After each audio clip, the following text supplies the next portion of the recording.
This is Bill Ryan from Project Camelot and Project Avalon, and the date is the 16th of February 2010, and this is a bit of an unusual video presentation here because I'm taking the step of making a video as an interpretation and as a commentary on an audio interview which we did with an important witness who came and reported his story to Project Camelot a little while ago, about a couple of weeks ago.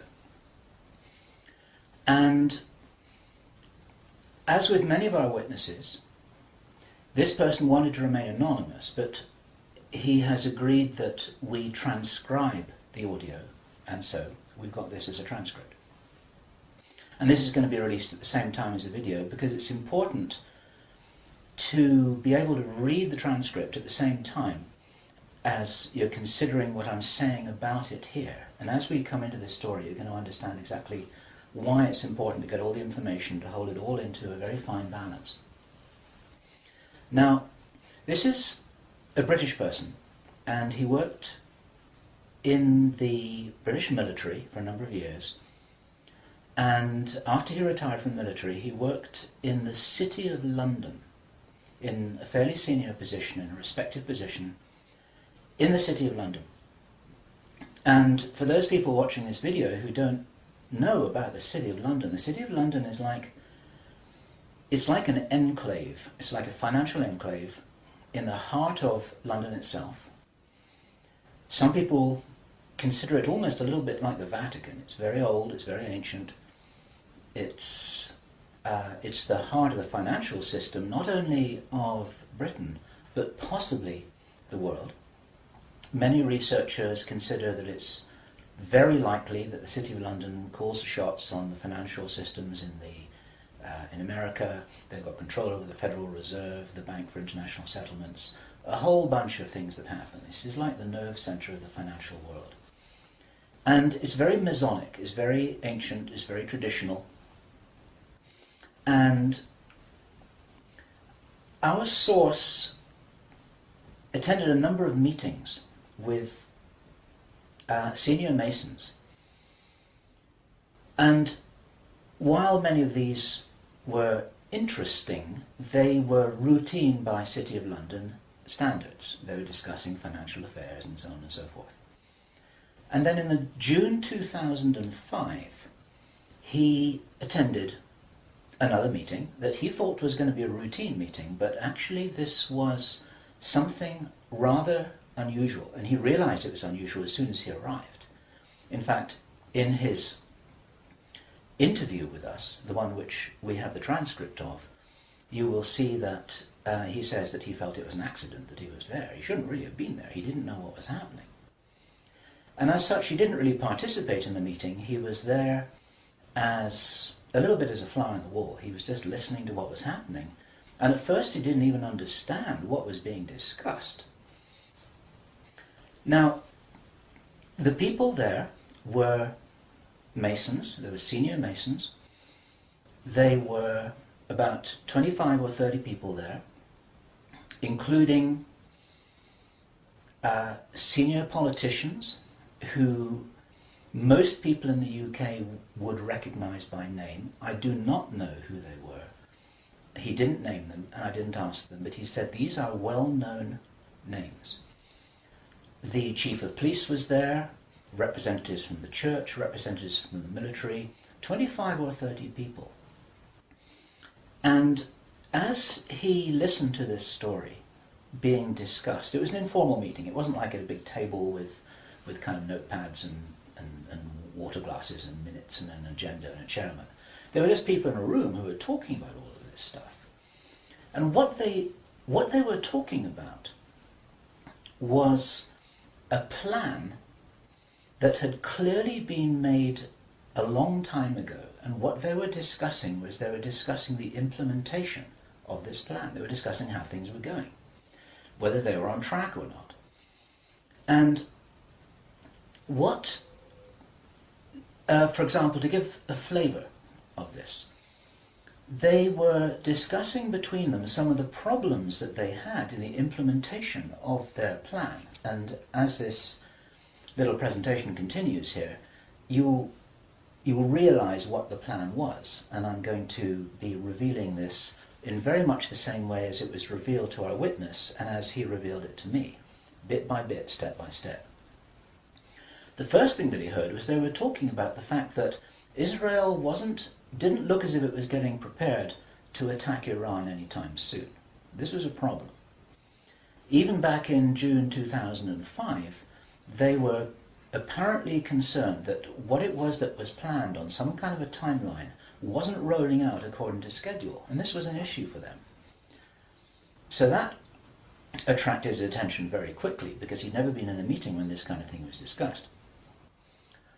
Then they were talking about China and how powerful China was getting, both militarily and financially, very quickly, and that the Japanese weren't doing what they were supposed to do, which was to interfere in some way with the Chinese financial system. They weren't doing that, and this was another problem because China was getting too strong too quickly. Other things that were discussed were, for example, the coming financial crash, the centralization of resources, everything that we saw starting to happen in October 2008. They were planning that and referring to it in their meeting in June 2005. So there was clearly a rollout of some plan here, and he was quite shocked the more that he heard, and when he really realized what was happening, he was extremely shocked. And one of the reasons why I'm giving this video presentation now is to soften the blow and interpret this a little tiny bit, because it is shocking information. And what I also want to do is I want to try and differentiate out between what it was that he reported, because he'd heard it with his own ears, and what it is that is his speculation and my speculation about how all this fits together. It's very important information. We need to know this stuff. Even though it doesn't look like it's going to be on track, I don't think this will happen. I think that there are a bunch of crazy people there who are extremely determined to do something, and they were in a hurry, and this is important to understand, they were in a rush to try and roll out this sequence of events. Now, what he described is what the sequence of events was. It starts with Israel attacking Iran. Now, this hasn't happened yet. There have been a number of indications that there are forces which are trying to push this into happening. You've only got to follow the news for the last 2 years to realize that the public is being prepared for a justification for this kind of thing. Iran is being set up as being the bad guys that deserve something to happen to them, and so on and so forth. Now, that's going to be the start of what is like the opening gambit in a big chess game. And the plan is to provoke Iran or China to retaliate. And our guy, our source, who is a military man, is privately as convinced as he can be, although this has never been made public and this is not publicly known, that Iran does have nuclear weapons. He believes that they have been provided by China behind the scenes. And all of this is intended because it's all right with these controlling forces that Iran has nuclear weapons, because they want them to be used. The plan is for either Iran or for China to retaliate after Iran is struck with a nuclear weapon. At that point, there will be a limited nuclear exchange in the Middle East, followed by a ceasefire. He heard this being planned in this meeting. This is being choreographed. It's like the script for a movie. This is exactly what's intended to happen. And during this time, the other thing that's being set up for this, and many people watching this will be aware that this is being set up in the background. We've had a lot of information about this from a number of good researchers from many countries who are reporting this on the internet, that things are being set up in many of the Western countries, for there to be heavy controls over populations, martial law, increased powers on security forces who are not just the army or the police, but in Britain, for example, our source said that he absolutely knew personally for a fact, that a very large number of private security people, their powers were being increased to give them the ability to arrest people, the ability to detain, the ability to handle riots in streets. And here we're talking about just regular people working in private security, people who give the parking tickets on the streets. Their powers are being increased in the same way. And last year we heard President Obama talking about how he wanted to have a sort of national guard at home in America ready to handle this kind of thing. There are a lot of indicators that this is being set up.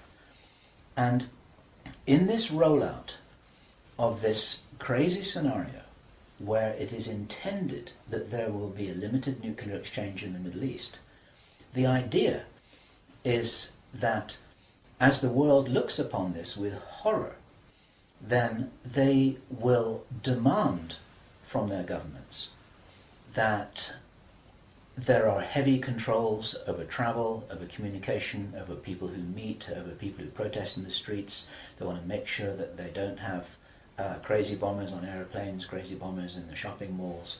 They want to make sure, and because people will be driven into fear by this, they'll request and demand and insist on heavy controls from their governments, which will be justified. And this is where you're going to kind of get the martial law situation in all the Western countries. It's intended as a justification. All of this is just the start of something, because this story gets much bigger, and it's pretty horrifying. And if watching this now you're feeling a little bit shocked, this is how I was feeling when I heard this information, and this is how our source was feeling when he was hearing this information in this meeting, because this is just the beginning. Now, during the time of this ceasefire, everyone's shocked, everyone's frightened, everyone's really terrified about where this is going to go. There are all kinds of heavy controls over populations everywhere. And then the next thing that happens in this chess game that's being played is that biological weapons are released on China. He heard this being discussed in this meeting. They will release a flu-like virus that will be genetically targeted against the Chinese population. It's racially targeted against the Chinese people. It's designed to spread like wildfire and to knock out a large number of the Chinese people. And these people in this meeting were laughing about this. They said, China will catch a cold. Those were their words. China will catch a cold. And they were laughing about the fact that these biological weapons will wreak havoc among the Chinese population. And after that, then what effectively will be a kind of plague will actually spread right across the world to the West as well. Our source was not clear whether this was a Chinese retaliation or whether the thing would just spread out of control in the way that it would be very understandable if it did, whether it's racially targeted or not. These things actually mutate. So now you've got a situation where there's been a limited nuclear war in the Middle East. There's a pandemic that really is sweeping across the world and really is killing people very visibly. And you've got this totalitarian military lockdown in all the governments in the Western world because everyone's going to be in panic about all of this. And then, he said, then the real war starts. Something that would be justifiably called the Third World War, with a much more major nuclear exchange. And at this point, I asked him, is this just about population reduction? What is this about? Why are they doing this? Why this insane Dr. Strangelove plan for just unleashing all of this stuff on the world? Why do it? Now, as our conversation went on, I started to find answers to those questions. Now, some of this is speculation. I want to share this speculation with you because it's important enough that we work together here to figure out what's going on. And there are some clues, there's some very important clues that I'm going to present to you here in this video. He said absolutely it's about population reduction. So I said, well, in this meeting, did they mention any figures? And he said, yes, they did, 50%. Half the world's population. This is planned as per the Georgia Guidestones.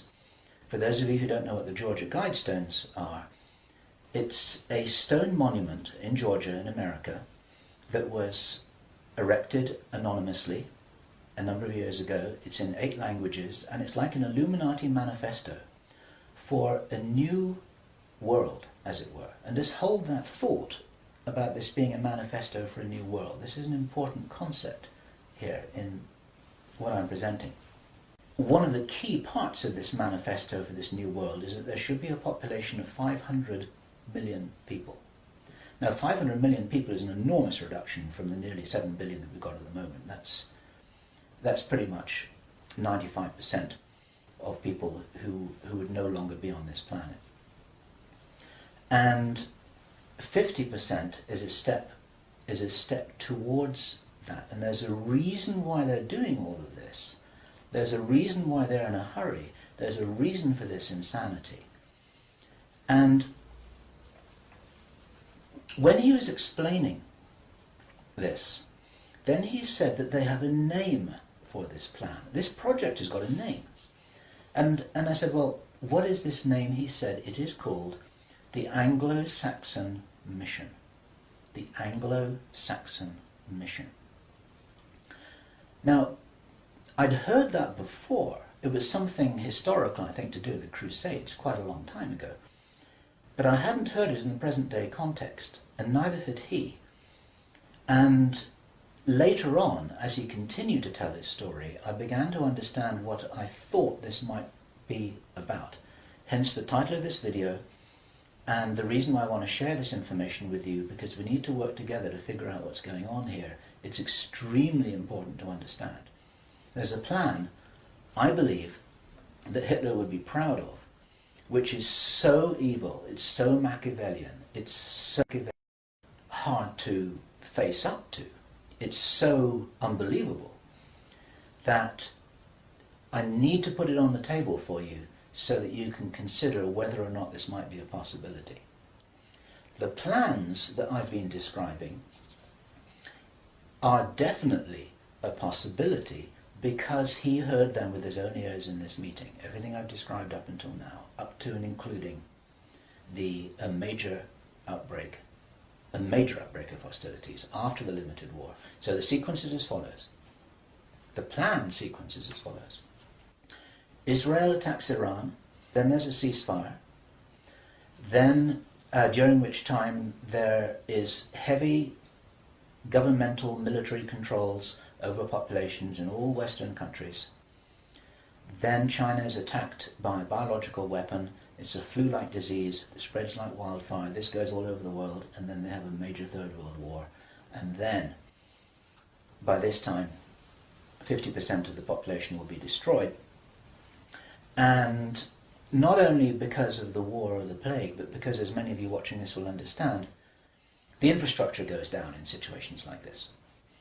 There's no food in the supermarkets, there's no gas in the pumps, the telecommunication goes down, there may not even be water coming out of the taps.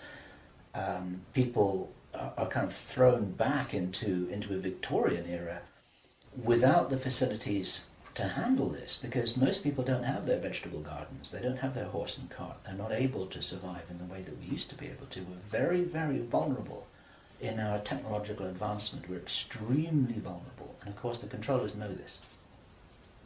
At this stage, our source was speculating about why are they in a hurry? Why do they want to do this? And there's a sort of heavy irony here, which is like, I was saying, well, if you're going to plan the Third World War, then why not take your time over it and get it right and do a really good job? You can, this could be in 20 years' time or 30 years' time, it doesn't really matter. Why is there in such a rush? And our source said that he felt from inside information he's continued to receive, that this is still timed for something around 18 months from now. That puts it around about the middle of 2011. He doesn't know this for sure because these events aren't calendar driven, they're actually event sequence driven. In other words, this has got to happen before that happens, and then after that the next thing can happen, then after that the next thing can happen. So a whole lot of things have got to be in place before all the dominoes fall over, so to speak. And they seem to be behind schedule in some of this. There are some planned events that definitely haven't happened. One of the things which I remembered when I was hearing this story was that our source, Henry Deacon, and many of you who've watched Project Camelot videos and read their reports for the last 3 years will know that when we met Henry Deacon in 2006, he said that in his own inside information was that there would be a war against China in 2008. Now that didn't happen. And all this time, at that time it didn't make any sense, and even now it didn't make any sense. It's like, well, all right, but why do this? Why do this? Why do this? Now, this was his answer. And our source is a pretty smart guy. He's been in the military. It's a totally different story that he didn't debrief in our audio transcript, which you have the opportunity to read, but he's had his own ET experiences in the military. He's got his own sources of information about some of the background for this. He says that he's as sure as he can be that the people who are calling the shots in the world, you can call them the Illuminati, the controllers, the cabal, whatever name you have for them, they believe that there is going to be what he called a geophysical event, a major geophysical event. He says that the best information that he's got is that the insiders believe that this is going to happen, or they are concerned that this is going to happen. And many of you watching this will know that this isn't a completely crazy idea. There have been trillions of dollars that have been spent on deep underground bases for some reason which we don't know why it is. You'll know about the seed bank in Svalbard. This is in the public domain, where all the seeds of all the plants and all the crops in the world have been buried deep inside a granite vault in northern Norway. There are many precautions being taken as if something might happen that could really threaten some of these valuable resources, including the seed banks of the world. Now, if there is going to be a geophysical event as they believe, this is because it seems to be preserved Illuminati inside knowledge, whether it's true or not, that there are repeated cyclical geophysical events about every 11,500 years. Information about what really happened to Atlantis was very probably in the Great Library of Alexandria that burnt down a couple of thousand years ago.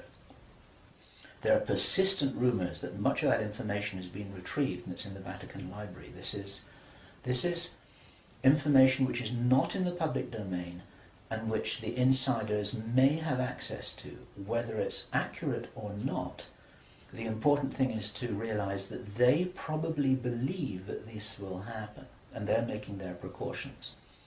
And this might be the justification for this insanity that we've just heard about in this plan.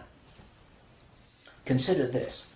He said, if there's going to be a major geophysical event, something like a pulse shift, maybe it's Planet X, maybe it's some kind of energetic phenomenon that the solar system is going to be moving into, that's going to somehow destabilize the Earth or the Earth's crust in some way. We don't know. But if there were to be a major emergency like that, something that would actually make a war look very inconsequential, the thing that will help the human race to survive it, or will help parts of the human race to survive it, is if there is already emergency preparedness in place before it happens.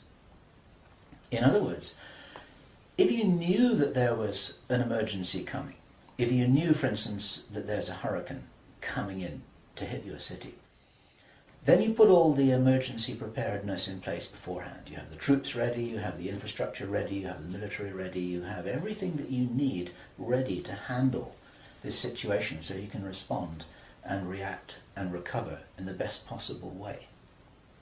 Our source suggests that the reason for this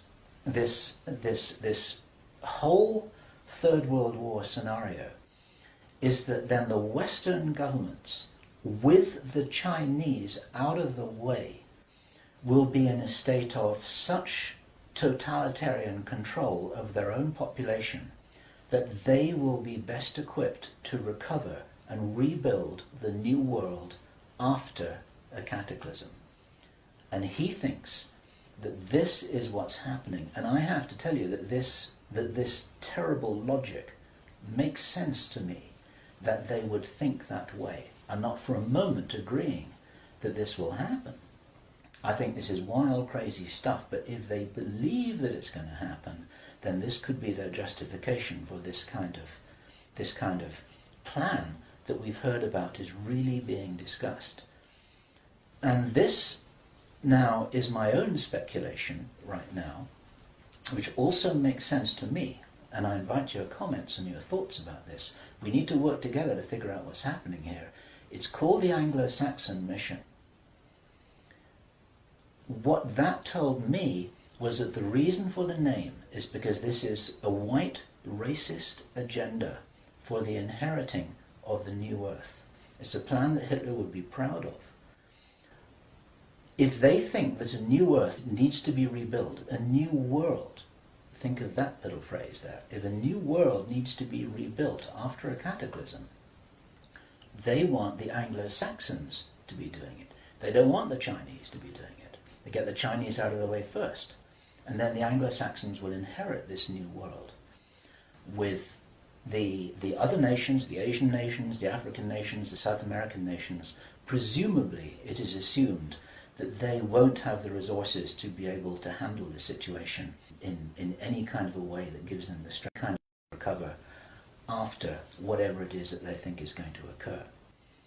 So there are several other parts of this which also fit, and one of the reasons why this is an important presentation to make personally, it's my own personal thoughts, because up until now I've been following a lot of the well-founded research on these sorts of agendas. We've had our own sources of information over the last 3 years. But I've always had questions in my mind, like, why would they do this? You know, war against China, why? Third World War, why? And suddenly, a lot of these things start to make a little bit more sense.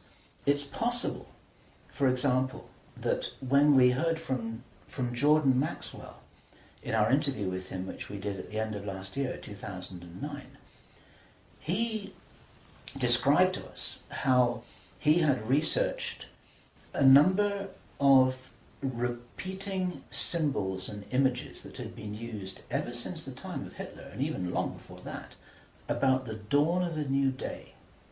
There's something very important in Masonic and Illuminati thinking about the dawn of a new day. And here we have possibly the reason for their belief that if you think about the possibility of a cataclysm, if they think this is really going to happen, the 2012 movie that many of you will have seen, after all of the flood and all of the earthquakes and tsunamis, then you've got these big ships sailing across a calm sea with the sun streaming through the clouds, and you've got the dawn of a new day, and the implication in that movie is that now those people will be able to rebuild the new earth because those are the survivors. It's the modern day Noah's Ark. It's possible that the dawn of the new day, that it refers to that. And it even occurred to me, and I'd be interested for other researchers to offer their views on this, that the very term the New World Order that we first started to hear about 20 years ago, actually longer ago than that, but the New World might be the post-cataclysmic world, the New World. It might be the order for the New World after the cataclysm. They may be planning who will inherit the new world. It may be nothing less than this. Maybe this is what the new world order is all about. It really is the order, the plan for the new world that they think is coming. They think this is going to happen. Now, I say again, it's very, very important to differentiate out all of this information here. I don't believe this is going to happen at all, but they might be doing something crazy to try and safeguard what they believe is their own interests. This is what we need to be aware of here. And what I want to do is I want to just state really clearly why there are profound reasons for not believing that anything like this is going to happen. There are a lot of things that haven't happened which were intended to happen. Many of you will remember I think it was the 30th of August 2007, there was a B-52 bomber that flew halfway across America from Minot Air Force Base to Barksdale Air Force Base in Louisiana with 6 armed nuclear cruise missiles on its wingtips, something that could never happen by accident. It was illegal, it should never have happened. You can't even smuggle a bullet out of the weapons storage area in an Air Force base without there being a whole bunch of signatures and everybody knowing about it, let alone making the mistake of loading armed cruise missiles onto a B-52 bomber with nobody noticing it. There was a reason why that happened, and that was actually prevented from going any further. It stopped at Barksdale in Louisiana. Some very brave airmen blew the whistle on that, and they did their job, and they reported it up the line. It appeared very, very briefly in the mainstream media, and after that it was completely covered over, and everyone said it was a mistake. That was no mistake. There was a reason why they did that, and what many of you don't know is that at that same time, at the end of August, a group of anonymous investors bet $2 billion that the stock market would fall by 50% before the 21st of September 2007. They stood to gain $4.5 billion if their bet had succeeded. These were what are known as put options. And the insiders in the stock market, they call them Bin Laden trades. It's a sort of ironic description because of the betting that took place around about 9/11. Okay, those people lost their bet. It didn't work. The plan didn't work. The stock market didn't fall. The bomber never went any further. And for all we know, that was intended to be the start of the Third World War. It never happened. Okay? We heard a few minutes ago, I was describing how Henry Deacon described that the war against China was meant to start in 2008. That didn't happen. A lot of people thought that was crazy. A lot of people thought he was crazy. Maybe he wasn't. Maybe he heard something that was a real plan, but they're 2 years behind schedule, and maybe this will never happen at all. There are a number of other things that may have been planned and which have never transpired. It's very interesting to think about the so-called Mexican flu outbreak, the swine flu outbreak. For the last 6 to 9 months we've been looking at a scenario where it looked as if they wanted to roll out vaccinations, they wanted a lot of people to get ill, they wanted to announce a pandemic. Even now there have been proposals to extend this pandemic declaration for another 2 years, and nothing's happening. In England we call it a storm in a teacup. There's nothing happening here, but maybe something was intended. Now, if it wasn't intended, it's possible that all of that could have been some kind of a test, just to see how people respond, to see how people react, to see how quickly it spreads, to see what the take-up of the vaccinations will be. And then, of course, us at Project Camelot and a number of other people who've been activists in this whole area trying to draw attention to all of this, now we're all on a database. They know who's going to stand up and start talking about all of this stuff. So it might have been an experiment, or it could have been a failed rollout of something. There's plenty of reason to believe that things are changing. This is the important thing. And those of you who've been following the work of David Icke, this is an important perspective here, because we support his work fully, in as much as he makes a beautiful presentation and he starts off by saying, we are infinite consciousness. there are many ways to put this, but it's very hard to disagree with that. We're immortal, godlike beings who've long ago forgotten what our power was. The potential of consciousness is enormous. It's very important to realize that how powerful we are may be the single most important component in this whole picture that enables us to save the day. This may be what it's really all about. Admiral George Hoover, who died in 1998, he was in the Office of Naval Intelligence in the US Navy. He talked to researcher Bill Burns, the editor of UFO magazine, and Bill Burns described this conversation with George Hoover to George Norrie from Coast to Coast AM. And what Admiral George Hoover told Bill Burns was the biggest secret according to what the American Navy had found out. Very, very interesting story. They were talking about the Roswell visitors, and Admiral George Hoover said that these visitors were us from the future. They were time travelers. They weren't extraterrestrials. Now, other researchers and whistleblowers have spoken about the same thing, and this is fascinating in itself. But what Admiral George Hoover said the biggest secret really was, it had to do with the abilities and the power of the consciousness of these travelers. Because they were us from the future, what the military authorities had found out was what humans are really capable of. And he said that this had been buttoned up really tight, because if we knew how powerful we really were, how powerful we really could be, then we would, in his own words, cause chaos around us, and this could never be permitted. We could rearrange the reality around us in the way that we wanted to, in the way that, if this is real, that the future humans have learnt how to do, which gives them access to these sorts of incredible abilities, such as Philip Corso, in his book The Day After Roswell, described in some detail how his understanding was that the way the craft works was they were like an amplification of the pilot's own consciousness. It was their consciousness, it was their ability to travel and bilocate that was amplified by the craft, and that actually all of these abilities are basically abilities connected with the consciousness of the beings themselves. And if they are us, this is the message for all of us here. We're being deliberately dumbed down. Our food is being poisoned. Our children are being lied to in the schools. We're being fed propaganda in the media. We're being forced into this tiny little box.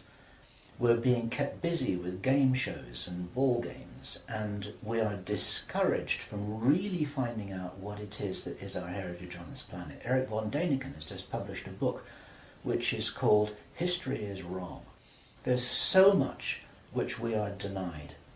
George Green describes that we are known as the useless eaters, this surplus population of billions of people, with a tiny number of people at the top of the heap who are dependent upon us to police each other and to laugh at each other and to stop each other from getting out of line, because we're encouraged to conform to how we're meant to be.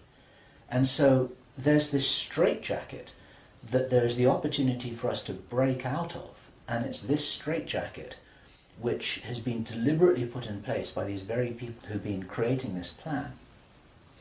Where this plan originates from, it's very interesting to speculate. Our source told us that this has been in place for a long time. He first heard about the Anglo-Saxon mission as long ago as 1976.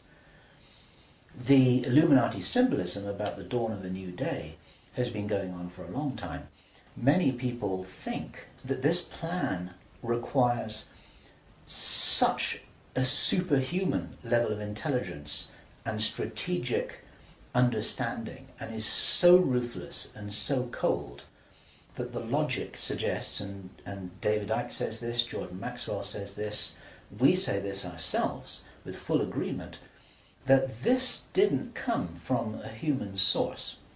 People aren't capable of doing this against other people. There's something else behind this. We have to think big. We have to think from the highest spiritual viewpoint that we possibly can do.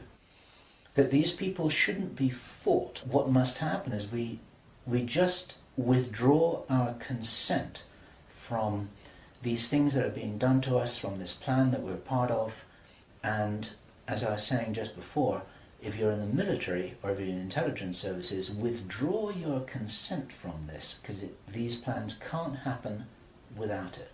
There's something about the Illuminati and the way that they're operating that is very limited. They're using force, they're in a box, they're trying to counter what everybody I know is recognizing and referring to as a huge expansion of consciousness all over the world, an expansion of awareness. We get emails every day from people, often very young people, who are saying, I can really see what's happening in the world. Tell me what to do about this, but I'm ready. I'm ready to do something. I'm ready to do whatever it was that I came here for. I don't know what that is yet, but I know that we've got big problems. 20 years ago, people weren't saying that kind of thing. There's a huge rollout of some kind of an expansion of consciousness. It's a morphic field that's growing enormously. And there's something that's changing. And my personal belief is that this is certainly being supported by benevolent non-human agencies, let me put it this way, who know about this kind of plan. They don't know whether it's going to happen or not, but they know that it's being planned. A lot of contactees, there's some channel information. You need to consider channel information extremely carefully. But there is channel information, and there are contactee reports that all talk about scenarios like this and how we must be wary, how we must be careful, how we've got to guard against it, how we've got to insure against it, how we've got to be prepared for something like this. And it's entirely possible that this increase in consciousness is happening in direct response with this escalation of violent, forceful plans. It's like, as I've often said in my own presentations in the past, it's a little bit like a movie script itself, where you've got everything building up to a climax, so the forces of evil and the forces of consciousness just kind of getting ready for some kind of final confrontation. Now, I'm not trying to be biblical about this, and I know that this situation which I've just been describing is a little bit like the Armageddon War, but I do not believe that this kind of thing will actually come about. As I've said many times before, there's an interview which I did on Freedom Central, which you'll see on the Camelot site, where I say the single strongest reason that I have for not believing that anything is fixed, that we're all doomed, that anything really bad is going to happen, although I think we've got a lot of problems to solve, is because I wouldn't be here, and neither would you watching this now. I'd have incarnated on another planet. I'd have gone somewhere else. I'm not going to go and sit here in the firing line with no possible way of escaping. There's a job to do here, and many of you watching this will be aware of the fact that we're here to do jobs. It's what Dolores Cannon calls volunteers. We may be here for a reason. We may be here to help catalyze this increase in consciousness, and that's what's going to prevent this kind of thing from happening, because if we do not agree that this is the future that we want, then that's not what we're going to experience. We do all co-create our reality, we do all have a part in it, and I profoundly believe that by becoming aware of these plans, this is the way that we avert them. There's a difference between prediction and prophecy. These are two words in the English language that are easily confused with each other. Prediction and forecasting is saying, okay, in 3 months' time, this is what's going to happen because this is what the data leads us to conclude logically. That's all about forecasting and prediction. A prophet does something different, and it's a word to be used with care because it's often misused, it's often misunderstood, and it's like a biblical term, and some people react against it for that reason. But what a prophet always used to do was to say, listen, if we don't wake up and if we don't take action, then this is what's going to happen. And the purpose of the prophet giving this prophetic warning is not to warn people that it will happen, but to say, listen, you got to change something here. You got to change the way you're doing things. You got to change the way that you're being. You got to change the way you're interacting with each other. You got to change your whole attitude. Whatever it is that you change, then the purpose of the change is so that this prophesied event doesn't happen. And so what we have here is we have a kind of prophecy. It's not a prediction. And I'm using this word very, very carefully because the reason why I'm making this statement, the reason why we're releasing this information is to make sure that this doesn't happen. What are we going to do with this information?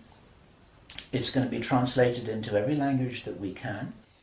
The video is going to be subtitled in Chinese, Arabic, Russian, Spanish, every other major language. I want this video to be picked up by the Chinese. I want this to be escalated up the line. The Chinese are very sensitive about videos that refer to them, especially ones with Chinese subtitles. This will be reported right up the line to Chinese intelligence, to the Chinese military commanders. And the reason for that is because, first of all, if this is nonsense, it doesn't matter. Okay. But if this is a really serious threat, then those are the guys who need to know about it, because their first nuclear response, which is designed to be provoked, is the thing that actually sets this whole thing on fire. And so, to any Chinese military commanders who are listening to this, don't do it. Okay? None of us must do anything here that is in alignment with their plans.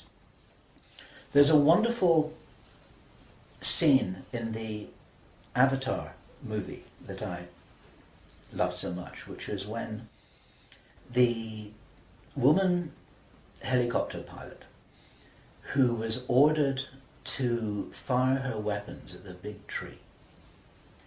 She's just about to fire, and then she says, I didn't sign up for this. And then she turns around and she goes home. She's not going to be part of this. There are many people in the military who never signed up for anything like this. There are many people in the intelligence services, they never signed up for anything like this. They signed up when they were young, thinking that they were doing the best thing for their country, thinking that they're doing the best thing for mankind. They're not all evil at all. And so as a direct message to those of you in the military and the intelligence services who may be watching this or may have had this brought to their attention, you don't have to do this stuff just because you're told. You need to support what's best for the human race. You don't need to follow orders if it's going to lead to a huge destruction here, which is in no one's interests apart from the controllers who have an agenda of their own, and that agenda doesn't feature you and me, that's for sure. Okay, so that's the end of my presentation.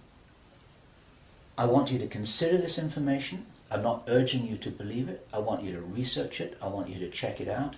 I want you to read the transcript carefully. And I want you to see whether this correlates with anything else that you know and understand that's come to your attention. We're all working together here. We're not trying to force you to believe anything at all. We need to be careful about this information. But at the same time, if there's any chance that this is true, if there's any chance that this is for real, then we have to know about it. Okay? And if you are not sure what it is that you should be doing, then I say the same thing that I always say, which is do whatever it is that you came here to do. Because most of you watching this video are here for a reason. I do understand that you may not know what the reason is yet, but you're probably here for a reason. You're probably watching this video for a reason. Do whatever it is that you came here to do. This is Bill Ryan, Project Avalon, Project Camelot, It's the 16th of February, 2010. Thank you. What we don't know about the situation at Roswell is whether these were extraterrestrial, whether they came from a hollow earth, whether they came from another dimension. We don't know this, right? We don't. The only clue that I had was from this naval officer. He was from the Office of Naval Intelligence, ONI, called George Hoover.